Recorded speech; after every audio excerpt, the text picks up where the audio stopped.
Senator Wyden. Thank you very much, Mr. Chairman. Good to see you, Mr. Secretary. And I know when you came to see me, you didn't know a whole lot about the details of the clean energy tax law that I wrote, and particularly its manufacturing encouragement and the critical minerals. And so I want to talk to you about where we are now. I believe the administration today on this technology neutral law is making an unforced error, because the administration with the House bill is basically taking clean energy sources off the table. Now, just in the last couple of days, energy company owners that have gas plants, they have gas holdings, are saying they need more energy now, and that renewables have got to be part of that equation. So my question to you is, why not work with us here in the Senate so that we can fix these provisions in the House bill on renewables that basically are putting clean energy through bureaucratic water torture? Let's clean that up, and as a result, we could do more to work together for your concept of energy dominance, market growth, and more than anything, do it without mandates. That's what the law says today. Why not go that route and clean up the House bill now? Well, Senator, I would love to connect with you following this hearing and learn more about the gas plant operators that you're saying need more.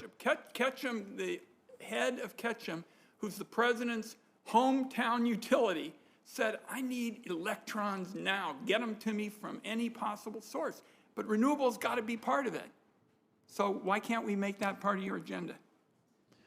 Well, I would say the House bill reflects, I think, a priority, which is that we need to have reliable and affordable, and some of what we tend to call as renewables would fall into the category of being intermittent and expensive.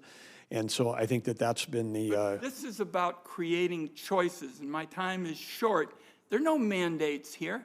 I understand you are interested in issues relating to batteries that can deal with intermittent questions, but let's get down to fixing this flawed House bill that executives are now all over Capitol Hill saying that we really like technology neutral. We like the concept. We want to make it work. Right now it includes provisions that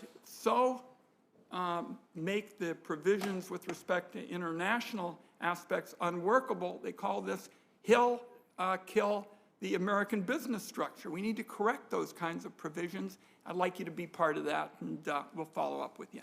Let me talk to you next about the parks. We're having terrible problems with respect to Crater Lake. The superintendent of this treasure left because he didn't have the staff to protect it. Now, you all are saying that these reports say that visitors can have the same kind of experience this year that they've had in the past. That's not what we're hearing in Oregon. What we're hearing in Oregon, they have problems even with volunteers running the show. So my question on this issue is, can you make a commitment to work with me to ensure that all the national park sites in Oregon have the staff and resources they need? Yeah, absolutely. And I would say at this time that we do have, as we know, had thousands of positions that we filled for summer, hiring in the parks. In addition to summer help in the parks, also wildland firefighters. And so if anybody's listening, we're still hiring at the parks for summer positions. So would be happy to continue to work with you on staffing up. Last one is on Wildfire. I can tell you we're expecting more heat in Oregon than we thought we were going to have, particularly in Eastern Oregon. Federal staffing is well behind where it should be because of the hiring freeze. Can you assure Oregonians today that despite these issues, we're going to have the firefighting staff that we need? Yes, because there is no hiring freeze on wildland firefighters, and we're staffed between Interior and U.S. Forest Service about identically where we were last year at about 17,000 firefighters. If there's a discrepancy in Oregon, we'll be happy to look at that. I have a few seconds left. I want to go back to my first request. My door is open to work with you on this question of a technology-neutral policy. It makes sense. The markets like it. Companies like it. It would allow us, particularly in the case of somebody having gas holdings, to do something now about this great need when we're concerned about AI to make sure we have enough energy. You're interested in that.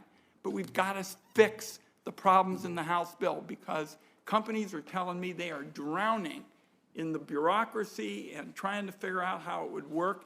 We can do better than this, and we'd like to work with you. Thank you, Mr. Chairman.